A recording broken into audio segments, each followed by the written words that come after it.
உங்கள் Saravanan. Tamil Nadu engineering admission 2024 கடைசியாக 2 video ரொம்ப ரொம்ப ரேங்க் லிஸ்ட் வந்துன்னு ஒரு பதட்டம்னு இல்லை, மாணவர்களுடைய நிறைய ஃபோன் கால்ஸு. அதனால் கடகடன் நிறைய விஷயங்களை ரொம்ப அதிகமாக சொல்லி கடகடன் கொடுத்துட்டோம். நிறைய மாணவர்கள் பார்த்துருந்துருக்கலாம். ஸோ பார்க்காத மாணவர்கள் நம்மளோட யூடியூப் சேனலானது நிறைய மெடிக்கல் மருத்துவ படிப்பை தேடி நிறைய வீடியோக்கள் கொடுத்துருவோம். பட் இன்ஜினியரிங்க்கு சில வீடியோ கொடுத்தாலும் எல்லாரும் சொல்கிற மாதிரியான ஒவ்வொரு ஸ்டெப்புக்கும் ஒரு வீடியோ கொடுத்து நம்ம கன்ஃபியூஸ் பண்ண விரும்பலை. ஸோ மேபி இது இன்ஜினியரிங்கோட என்னுடைய கடைசி வீடியோவாக இருக்கலாம். அதுக்கப்புறம் டைரெக்டாக கவுன்சிலிங் அப்போ அதை பற்றி நம்ம டிஸ்கஸ் பண்ணலாம். ரவுண்ட் 1 ஒரு வீடியோ, ரவுண்ட் 2 ஒரு வீடியோ, எப்படி சாய்ஸ் செலெக்ஷன் பண்ணுறது, அப்படி சாய்ஸ் செலெக்ஷன் பண்ணால் அந்த ஒரு கவுன்சிலிங் டிஎன்இஏ தமிழ்நாடு இன்ஜினியரிங் கவுன்சிலிங்கோடைய டேட் வைஸ் எப்படி ஹேண்டில் பண்ணுறது, நான் எப்படி என்னுடைய பதட்ட உணர்வை போக்கிக்கிறது, எப்படி சாய்ஸ் ஃபில் பண்ணுன்றது எல்லாமே பார்க்கலாம். மற்ற வீடியோகளும் நீங்கள் பார்த்து தெரிஞ்சுக்கோங்க. தெரியாத நண்பர்கள் உங்களுக்கு தெரிஞ்ச நண்பர்களுக்கு ஃபார்வர்ட் பண்ணுங்கள், சப்போர்ட் பண்ணுங்கள். சேனலுக்கு சப்ஸ்கிரைப் பண்ணி வச்சுக்கோங்க நம்மளோட மாணவர்கள். ஸோ டிஎன்இஏல அதிகமாக வீடியோக்கள் போடலனாலும் கூட நம்மளுடைய தகவல்கள் உங்களுக்கு போதுமானதாக இருக்கும். இண்டிவிஜுவல் காலேஜ் வைஸ் பெருசாக நம்ம விசிட் பண்ணல, இருந்தாலும் கூட அந்த கல்லூரிக்கு போகிறதுக்கான வாய்ப்புகளை நம்ம ஏற்படுத்தி கொடுக்குறோம். சாய்ஸ் லிஸ்ட் எல்லாமே ரவுண்டு 1 கவுன்சிலிங்க்கு முன்னாடி எப்படி எந்த மாதிரி கல்லூரிகளை நம்ம அடையாளப்படுத்துவதுன்ற ஒரு லிஸ்ட் கொடுக்கலாம். ரவுண்ட் 2க்கு அதே மாதிரி சாய்ஸ் லிஸ்ட் கொடுக்கலாம். ரவுண்டு 3க்கும் அதே மாதிரி சாய்ஸ் லிஸ்ட் கொடுக்கலாம். அந்த டேட்டில் கொடுப்போம். தொடர்ந்து ஃபாலோ பண்ணிகிட்டே இருங்க. இதை பற்றி விவரங்கள் பார்ப்போம்.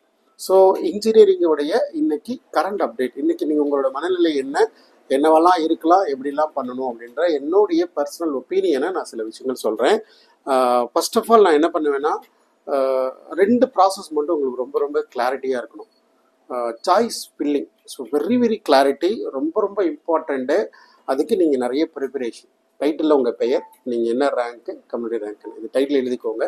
You can prepare your choices, சரிங்களா? Based on the round of counselling. Round 1னா ஒரு category of number of colleges, round 2னா ஒரு category of number of colleges, category round number 3னா கொஞ்சம் வெயிட் பண்ணலாம். ரவுண்ட் 2 ரவுண்ட் 3யும் எழுதுறதை நீங்கள் ப்ராக்டிஸ் பண்ணி வைங்க, தவறே கிடையாது. எப்போ தான் நம்ம ஒரு கல்லூரியை பற்றி நம்ம நிறைய திரும்ப ப்ரிப்பேர் பண்ணுறோமோ அப்போ தான் நம்மளுடைய தேவையை நிறைய பூர்த்தி செய்ய முடியும். ஸோ ரவுண்டு 1க்கு நோட் எழுத ஆரம்பிச்சிடலாம். ஸோ கண்டிப்பாக before the counselling I am giving ஒரு பர்ஃபெக்ட் லிஸ்ட் ஒன்று கொடுக்குறேன். சீட் மேட்ரிக்ஸ் ரிலீஸ் ஆன உடனே அதில் உங்களுடைய பொருத்தமான கல்லூரிகளை அடையாளப்படுத்துவதும் அதை முன்னுரிமை கொடுக்கறதும் ப்ரையாரிட்டி வச்சுக்கோங்க. அதுக்கப்புறமேலு அந்த கவுன்சிலிங்கில் சாய்ஸ் செலெக்ஷன் முடிச்சிட்டிங்க. அதுக்கப்புறம் ரொம்ப இம்பார்ட்டண்ட்டு, அதுக்கு ஒரு டென்டேட்டிவ் அலாட்மெண்ட் கிரியேட் ஆகும். அதோடைய மீனிங் அந்த புரிதல் இல்லாமல் இருக்கிறது. நம்மளோட யூடியூப் நிறைய மாணவர்களை சென்றடையினாலும் குறைவான மாணவர்கள் போனாலும் அது தரமான மாணவர்களாக இருக்கணுன்றதுக்காக தான் இதை நான் அழுத்த திருத்தமாக சொல்கிறேன். ஸோ இந்த பாயிண்ட்டு ரொம்ப ரொம்ப முக்கியம். இந்த அலாட்மெண்ட்டை எடுக்கிறதும், டென்டேட்டிவ் அலாட்மெண்ட்னா என்ன, ப்ரொவிஷனல் அலாட்மெண்ட்னா என்ன, அப்கிரேட் ஆப்ஷன்னா என்ன, அதில் இருக்கிற மீனிங்லாம் இதெல்லாம் நம்ம 4 வீடியோவில் போட்டிருக்கிறோம். அதை பற்றி பாருங்கள். முடிந்தால் நான் அந்த அலாட்மெண்ட் டைமிங்லும் இதை பற்றி நம்ம திரும்ப அதுபடியே பேசலாம், சரிங்களா? அடுத்து அதே போல் உங்களுடைய சாய்ஸை பிளான் பண்ணிட்டீங்க, கிடைக்குமா கிடைக்காதா, என்ன வாய்ப்புகள் இருக்குது அப்படின்றத பற்றி ஒருவேளை சென்னையை சார்ந்தோ இல்லை சென்னையில் இருக்க தூரத்தில் இருந்தோ பார்க்கணும், நேரில் விசாரிக்கணும், தெரிஞ்சுக்கணும். ஒரு அன்லிமிட்டட் கவுன்சிலிங் வேணும்னா முடிஞ்ச வரைக்கும் நேரில் வர பாருங்கள். அந்த கவுன்சிலிங் டேட்டில் வாங்க. அந்த 3 நாள், அந்த 3 டேஸில் ஒரு நாள் ஃபிக்ஸ் பண்ணிக்கோங்க. இல்லை ஃபஸ்ட் நாள் ஃபுல்லாக சாய்ஸ் செலெக்ஷன் பண்ணிவிடுங்க, லாக் மட்டும் பண்ணாதீங்க. செகண்ட் டே இங்கே வாங்க. ஃபஸ்ட் நாள் செகண்ட் நாள் ஃபுல்லாக சாய்ஸ் செலெக்ஷன் பண்ணி முடிச்சுருங்க. தேர்ட் டே இங்கே வாங்க. ஸோ அந்த 3 days I'm available with you. இங்கே தான் இருக்க போகிறேன். ஸோ உங்களுடைய அன்லிமிட்டட் கவுன்சிலிங் எடுத்து இந்த சாய்ஸ் ஆர்டரில் கல்லூரியுடைய தகவல்களை சேகரித்து சரியாக தான் பண்ணியிருக்கோமான்னு ஒரு தடவை கன்ஃபர்மேஷன் பண்ணிக்கோங்க. நான் அதுக்கப்புறமேல் நான் நிறைய விஷயங்கள் அடுத்தடுத்த வீடியோக்குள்ளே சொல்ல வரேன், சரிங்களா? Right sir. அப்புறம் கவுன்சிலிங்கே சார் கவர்மெண்ட் கோட்டாலாம் எனக்கெல்லாம் கிடைக்காது சார், கட் ஆஃப் கம்மியாக இருக்குது, நான் போய் டொனேஷன் கட்டிலாம் செய்யலாம். தயவு செஞ்சு அந்த தவறு மட்டும் பண்ணாதீங்க, சரிங்களா? ஸோ கிட்டத்தட்ட இந்த வருடம் ஒரு கணக்கு வழக்கு பார்க்கும் போது நம்பர் ஆஃப் இடங்கள் ரொம்ப ரொம்ப அதிகமாக இருக்குது. 20,000 இடங்கள் அதிகமாக இருக்கிறதா சில புள்ளி விவரங்கள் சொல்லுது. பட் உர்ஜிதமாக இல்லை, பட் புள்ளி விவரங்கள் சொல்லுது. ஸோ 20,000 இடங்கள் அதிகமாக இருக்குன்னா 20,000 இடங்கள் அதிகமான எல்லா இடமுமே கண்டிப்பாக கம்ப்யூட்டர் சார்ந்த படிப்புகள் தான் அதிகமாக இருக்குது. அப்போது நீங்கள் எதிர்பார்க்குற எல்லா கல்லூரி எல்லா கோர்ஸும் எப்போவுமே என்ன ஆகும், ஆட்டோமேட்டிக்காக உங்களுக்கு கவுன்சிலிங்கில் கன்ஃபார்மாக கிடைக்கும் அப்படின்றத நம்மளால் சொல்ல முடியுது. அதே போல் அதே எதிர்பார்ப்பு நிறைய கன்வெர்ட் ஆகும், நிறைய சேஞ்சஸ் இருக்கும். பட் நீங்கள் என்ன பண்ணணும்னா அதுக்கு சில கல்லூரிகளின் வரிசைகளை அதிகப்படுத்திக்கணும். எப்போதுமே ஒரு கவுன்சிலிங் விட்டு வெளியில் போகக்கூடாது. சரிங்களா? ஃபஸ்ட்டு நீங்கள் நம்பர் ஆஃப் இடங்கள் அதிகமாக இருக்கிறதுனால கவுன்சிலிங்காக வெயிட் பண்ணி கவுன்சிலிங்கை மட்டுமே டிபெண்ட் பண்ணி ஒரு டொனேஷன் அது மாதிரிலாம் பெரிய செலவுகள் இல்லாமல் கவுன்சிலிங் மட்டும் இருக்கிறவங்க, நல்ல மார்க் இருக்கிறவங்களுக்கு கண்டிப்பாக நல்ல கல்லூரி, அரசு கல்லூரிகளோ ஒரு ப்ரைவேட் கல்லூரியாக இருந்தாலும் ஒரு அட்டானமஸ் கேட்டகரியில் இருக்கிற காலேஜோ கண்டிப்பாக சீட்ஸ் உங்களுக்கு கிடைக்கிறதுக்கான வாய்ப்புகள் அதிகமாக இருக்குது. நீங்கள் வரிசைப்படுத்துவதும் சாய்ஸ் ப்ரிஃபர் பண்ணுறதும் ரொம்ப ரொம்ப இம்பார்ட்டண்ட்டு. நிறைய இடங்கள் அதிகப்படுத்துறது நம்ம திரும்ப திரும்ப புள்ளி வர சொல்கிறோம். அது இல்லாமல் இப்போ ரீசெண்டாக வந்து நிறைய ப்ரைவேட் கல்லூரிகள் அட்டானமஸ் ஸ்டேட்டஸ் வாங்கியிருக்கிறது தான் அந்த 3 நாள் நம்ம நிறைய விஷயங்கள் தெரிய வருது. அவங்க எல்லாருமே அந்த அட்டானமஸ் ஸ்டேட்டஸ் வாங்கினவங்க அண்ணா யூனிவர்சிட்டிலையும் அப்ளை பண்ணி உடனே அட்டானமஸ் ஸ்டேட்டஸ் வாங்கிட்டாங்கன்னா இந்த வருடமே அட்டானமஸ் கல்லூரிகளின் எண்ணிக்கை மிக அதிகமான இடத்தை தொடும். அப்போது இன்னும் ஒரு மிகப்பெரிய ஒரு அட்டானமஸ் கல்லூரியில போய் படிக்கிறதுக்கான வாய்ப்புகள் இருக்குது. ஏன் சார் அட்டானமஸ் மட்டுமே நீங்கள் அதிக ப்ரியாரிட்டி கொடுப்பீங்க, நான் அட்டானமஸ்லாம் நல்லா இருக்காதா? கண்டிப்பாக இதற்கான வித்தியாசங்கள்லாம் நம்ம பழைய வீடியோக்கள்லாம் சொல்லியிருக்கிறோம்.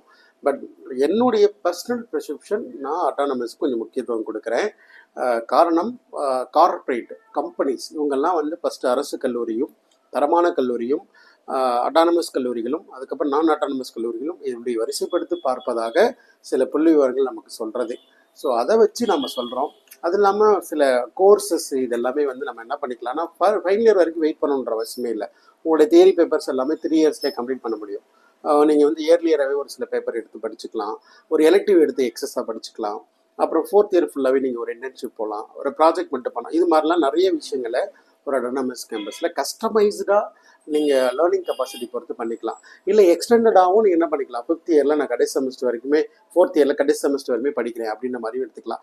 இந்த மாதிரியான சில விவரங்களுக்கும் அட்டானமஸ்ன்ற ஸ்டேட்டஸ் அவங்களுடைய வளர்ச்சி, வசதிகள், ஃபேக்கல்டிஸ் இதெல்லாம் பொறுத்து கொடுக்குறதா நான் நம்புகிறேன்.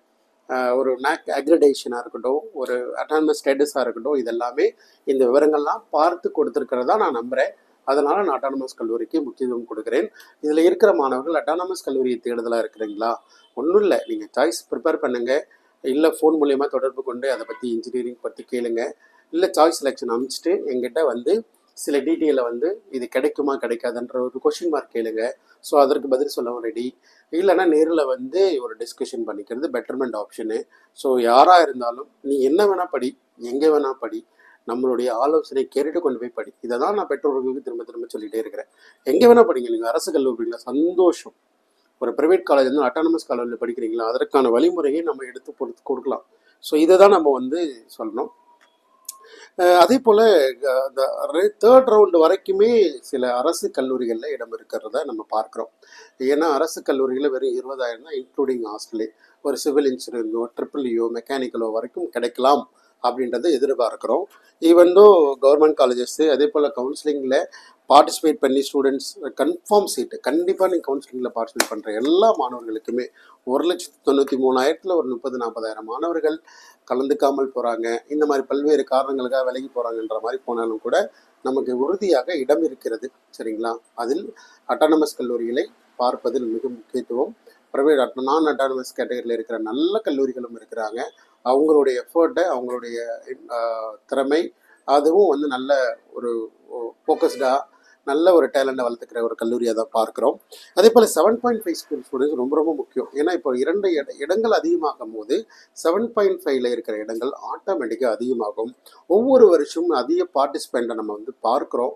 ஏன்னா ஸ்கூலோடைய இம்பார்ட்டண்ட்டு, கவர்மெண்ட் ஸ்கூலோடைய இம்பார்ட்மெண்ட்டு, அவைலபிலிட்டி, இந்த இன்ட்ரடியூஸ் ஆன கவர்மெண்ட் ஸ்கீமுக்கு அப்புறமேலு ஒவ்வொரு வருடக்கும் அதுக்கு அதிக எண்ணிக்கையில் ஆனாலும் அரசு ஒதுக்கீட்டில் ₹1 கூட செலவு இல்லாமல் தமிழ்நாட்டில் ஏதாவது ஒரு மூல காலேஜில் எங்கேயாவது ஒரு இடத்துல ஒரு டெக்னாலஜி கோர்ஸ் படிப்போம், ஒரு இன்ஜினியரிங் கோர்ஸ் படிப்போம், திரும்ப ரிட்டர்ன் பேக் டு ஒரு பிளேஸ்க்கு வந்து, இல்லை ஒரு சென்னை போன்ற பெரிய நகரத்துக்கு வந்து திரும்ப நம்ம என்ன பண்ணலாம், நம்ம நாலேஜை எஸ்டாப்ளிஷ் பண்ணி நம்ம ஜாபை தக்க வச்சுக்கலாம். அந்த மாதிரி நீங்கள் பிளான் பண்ணுங்கள். சரிங்களா? ஸோ 7.5 ஸ்டூடெண்ட் மாணவர்களுக்கும் நிறைய இடங்கள் இருக்குது. நீங்களும் அதிக மிக மிக கவனமாக இருக்க வேண்டும். ஒரு கல்லூரியை சார்ந்து இருக்க வேணாம். இன்னைக்கு கூட ஒரு எடுத்துக்காட்டு நடந்துச்சு, நான் பேரை சொல்ல விரும்பலை. நம்ம ஸ்டூடெண்ட்டு ஒரு கல்லூரி நிர்வாகம் அவரை அப்ரோச் பண்ணி நீங்கள் வந்து 7.1ல் வரீங்க, கன்ஃபார்மாக உங்களுக்கு நாங்கள் சீட்டு கொடுத்துட்றோம், வந்து நீங்கள் ஒரு 28,000 30,000 ஃபீஸ் கட்டிடுங்க அப்படின்னு சொல்லி சொன்னாங்க. அவங்க எதுக்காக வர சொல்லியிருக்கிறாங்கன்னா, அந்த 7.5ல் ஃப்ரீ ஸ்கீமுக்காக வர சொல்ல. அவரோட ஃபஸ்ட்டு கிராஜுவேட் இருந்திருக்கு. அந்த கல்லூரிக்கு எவ்வளோவா பெரிய மாற்றங்கள் இது இருக்காது. அவங்க எங்கிட்டையும் பேசி அந்த ஸ்டூடெண்ட்டை கன்வின்ஸ் பண்ண பார்த்தாங்க. நான் அதை சொன்னேன், அது ஒன்றும் வேண்டாங்க, நம்ம கவுன்சிலிங்கில் கவர்மெண்ட்டில் வைக்கிறோம். நீங்கள் சொல்கிறீங்க உங்கள் கல்லூரியை நான் முதல்ல சாய்ஸாக கூட வச்சுக்கிறேன், கவர்மெண்ட்டில் கிடைச்சதுன்னா நான் வந்து உங்களை பார்க்குறேன். நான் உங்கள்கிட்ட வந்து நிற்கும் போது நீங்கள் என்ன பண்ணுவீங்க, ஒரிஜினல் சர்டிஃபிகேட்லாம் வாங்கிட்டு உங்கள் கல்லூரியை சார்ந்தே இருப்பதற்கான வாய்ப்புகள் இருக்கிறதா நம்ம பார்க்குறோம். ஸோ அப்படி இருக்கிற பட்சத்தில் பல கல்லூரிகளில் இருக்கிற வாய்ப்புகளை தவற விடுவதற்கோ, அதே கல்லூரி நிர்வாகம் மற்ற கல்லூரிகளை கவுன்சிலிங்கில் ஆட் பண்ணுறதற்கோ இடம் கொடுக்காம போயிடுவாங்களோ, நம்மளோட மார்க் பொருத்தம் இல்லைன்னா அது என்ன ஆகும், ரொம்ப கடினமாயிடும் இல்லையா? அதற்கு தான் இதே கிரிட்டிக்கல் பொசிஷன் 7.5 மண்டல முதல் பட்டதாரி. ஏன்னா இன்னைக்கு எத்தனையோ இன்ஜினியர் வந்து முதல் பட்டதாரின்ற ஒரு கவர்மெண்டோடைய ஸ்காலர்ஷிப்பை வச்சே படித்து வந்திருக்கிறாங்க. ஒரு 50,000 டியூஷன் ஃபீஸ் வாங்குறாங்களா, 25,000 கவர்மெண்டோடைய ஃபீஸ் கொடுத்துருவாங்க. மீதி 25,000 6 மாதத்துக்கு 12,500 ரூபாய். அப்போ எப்படியாவது உருட்டி கொண்டு வந்து கொடுத்துருவார். அதை படித்து அதே 25,000 வந்து வெளியில் வந்து இன்றைக்கி ஒரு மிகப்பெரிய பதவிக்குள்ள வந்த மாணவர்களை நான் பார்க்குறேன். நான் 12, 13 வருஷம் 15 வருஷமாக நான் இன்ஜினியரிங் மாணவர்களை பார்க்குறேன். வெறும் அந்த முதல் பட்டதாரி வச்சு. அப்போது முதல் பட்டதாரின்றது தமிழ்நாடுடைய இன்ஜினியரிங் கவுன்சிலிங்கில் அப்ளை பண்ணி பார்ட்டிசிபேட் பண்ணிவிட்டு அதில் அலாட்மெண்ட் எடுத்துகிட்டு வந்தால் தானே உங்களுக்கு ஸ்காலர்ஷிப் கொடுப்பாங்க. அது இல்லைன்னா ஸ்காலர்ஷிப்பே கொடுக்க மாட்டாங்க இல்லையா? அதனால் என்னுடைய பொறுத்தவரைக்கும் நான் எந்த ஒரு கல்லூரிக்கும் எந்த ஒரு பெற்றோருக்கும் எந்த ஒரு ஸ்டூடெண்ட்டுக்கும் எகெயின்ஸ்ட் கிடையாது. மை பர்சனல் ஒப்பீனியன், நான் இப்படி நீங்கள் போகலாம், இப்படி ஒரு ட்ராக் இருக்குது, இது மாதிரி ட்ராவல் பண்ணுங்கள், அரசு ஒதுக்கீடை பயன்படுத்துங்க. அரசு பள்ளி மாணவர்களாக இருக்கட்டும், ஒரு முதல் பட்டதாரி மாணவர்களாக இருக்கட்டும், ஒருவேளை நீங்கள் ஒரு கல்லூரியில் அட்மிஷன் ஆகிக்கலாம், ரொம்ப சந்தோஷம்.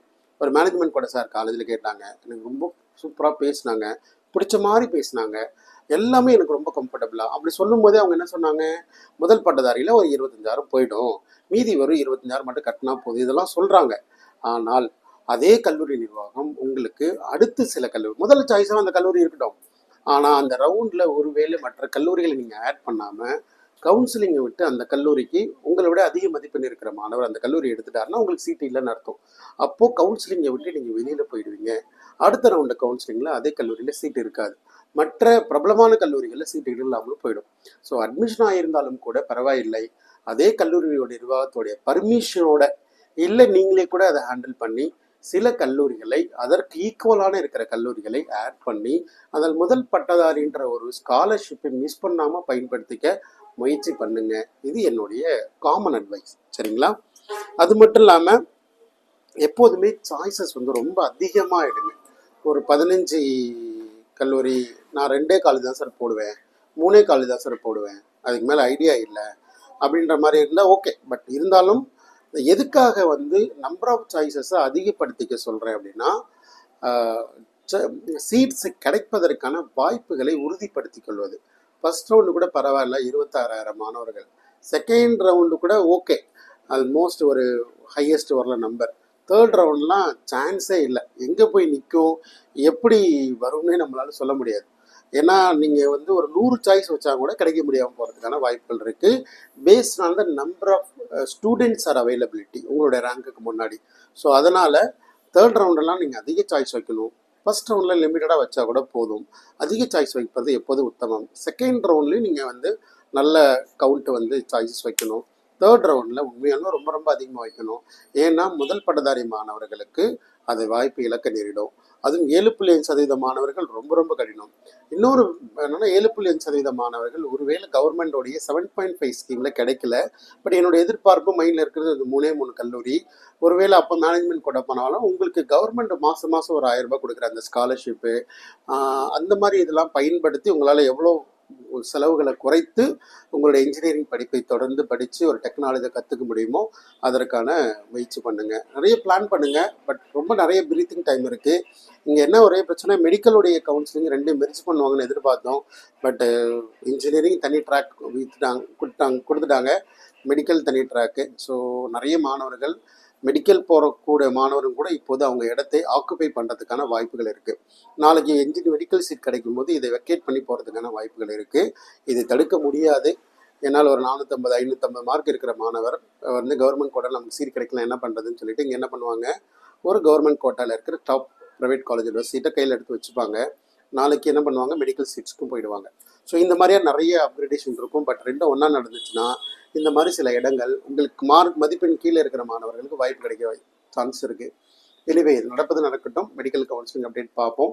ஸோ அடுத்ததாக நம்மளுடைய யூடியூப் தளமானது முதல் ரவுண்ட் கவுன்சிலிங்க்கு முன்னாடி சில கல்லூரிகளை வரிசைப்படுத்தி உங்களுக்கு டாப் 50 இல்லை டாப் 100 கல்லூரிகள் வரைக்குமே உங்களுக்கு நம்ம கைட் பண்ண ரெடியாக இருக்கிறோம்.